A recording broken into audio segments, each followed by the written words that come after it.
Welcome back to another episode of 40 Facts About the 40K Universe. I am your host, Gershwan, and you are watching One Mind Syndicate. Today we continue talking about the Necrons, as we get into the 4 deadliest weapons controlled by the Necrons.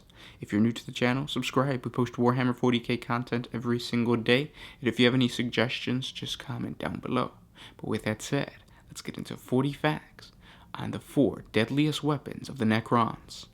The robotic armies of the Necrons wield planet-shattering weapons created in eons past. No faction currently fighting for supremacy can come close to the technological superiority of these ancient weapons.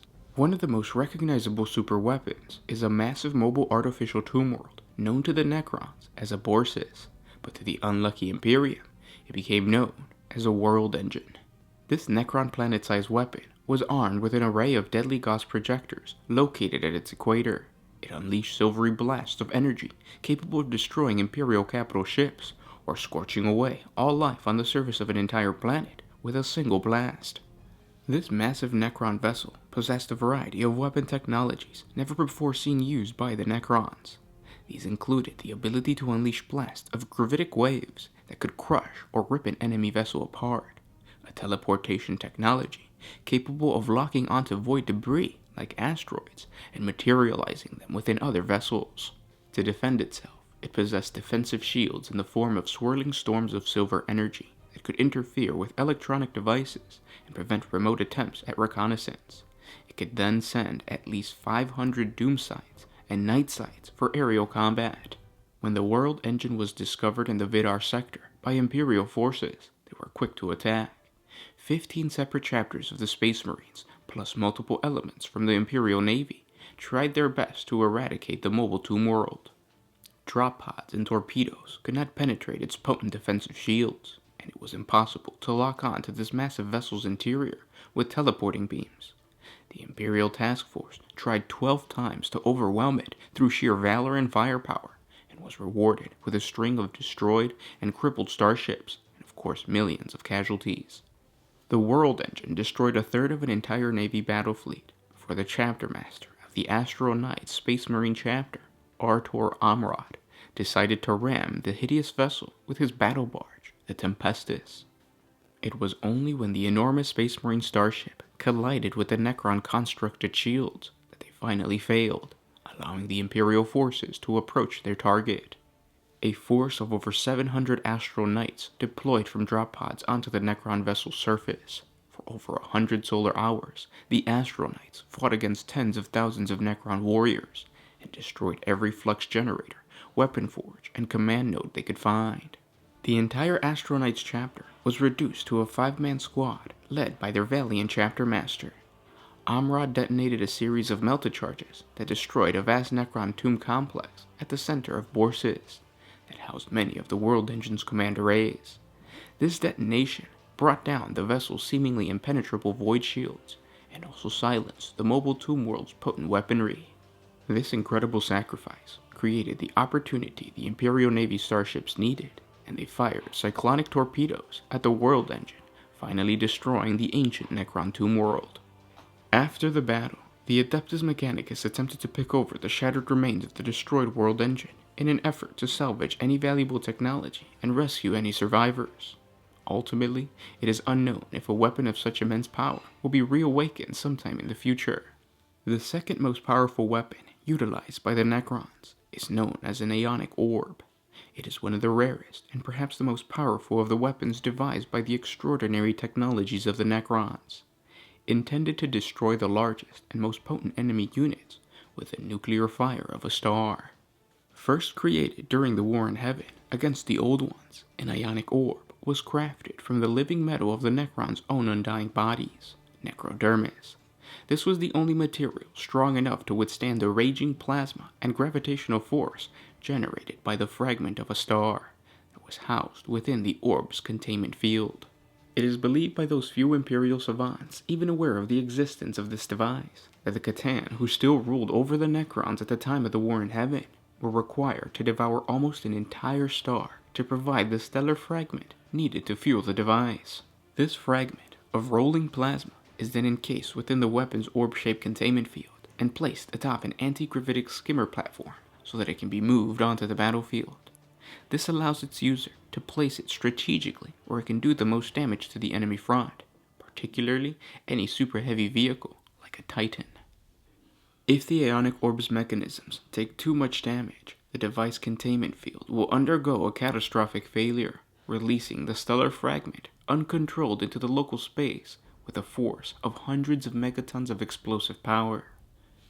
As might be expected, such an explosion is likely to destroy all the forces, friend or foe, in a wide radius from the point of the orb's detonation. This is not considered a design flaw by the Necrons, for such an outcome will both punish an enemy force capable of getting close enough to damage such a valuable weapon, and preventing it from falling into the hands of lesser races of the galaxy. The third deadliest Necron weapon on the list is the Death Sphere, a devastating Necron antimatter weapon of mass destruction carried by the Night Shroud bombers. Like the Ionic Orb, it too is a potent relic of the ancient and apocalyptic conflict known as the War in Heaven. A Death Sphere is a self-enclosed containment vessel carrying an antimatter warhead capable of wiping from existence anything it encounters.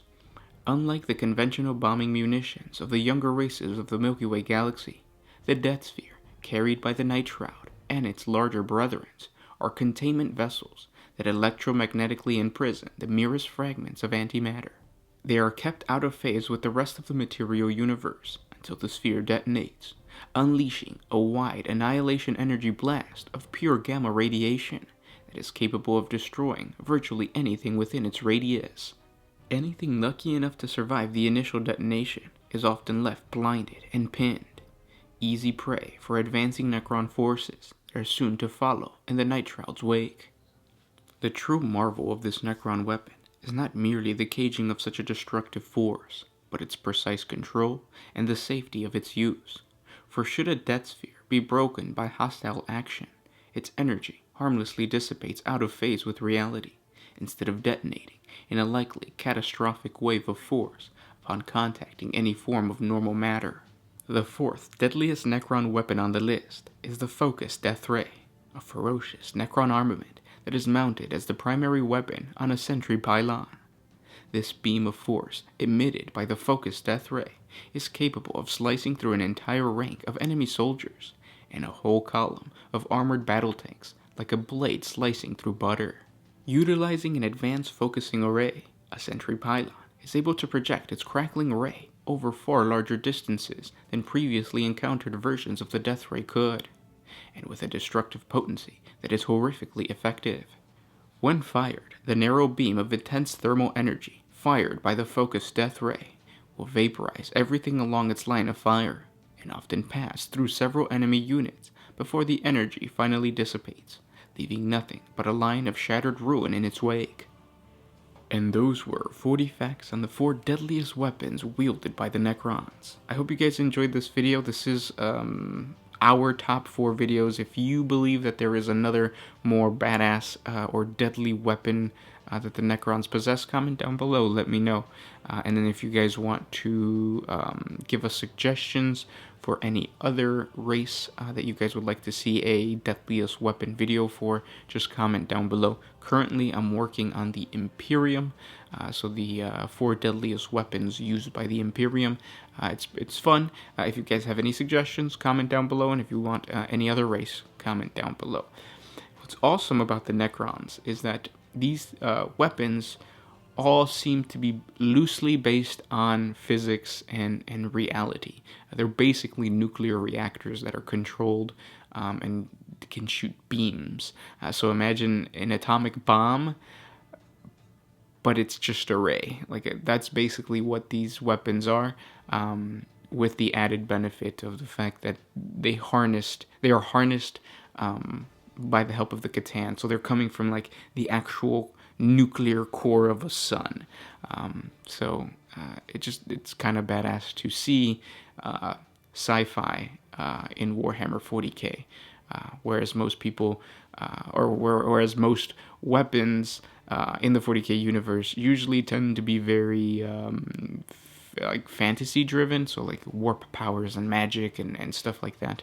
The Necrons are not that. The Necrons are the true sci-fi army, next to the Tau, of course.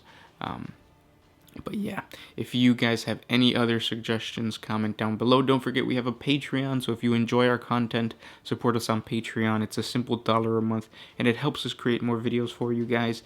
Seriously, it really does help out the channel when you do support us on Patreon. Link down in the description below. If you can't, we understand, simply by liking, commenting, and sharing. So by sharing on Reddit, sharing on Facebook, it helps out the channel. So if you want to see more videos like this, help us out. But with that said, I will talk to you tomorrow. This is Gersh1 with One Mind Syndicate signing out.